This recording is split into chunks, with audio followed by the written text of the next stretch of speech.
Hey there, today I will tell you how to use Upside with Uber. First, create an account on the Upside platform. This may involve providing your information including details related to your Uber driver account. Connect your Uber driver account to your Upside account. This typically involves logging into your Uber account through the Upside platform. Once your accounts are linked, drive for Uber as usual. Upside may offer reward discounts or cashback based on your driving activity.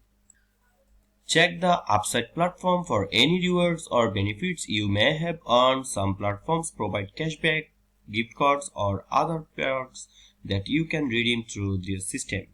As features and partnerships can change, it's crucial to stay informed. Check for updates for both Upside and Uber to ensure you are taking advantage of any new benefits or changes to the program.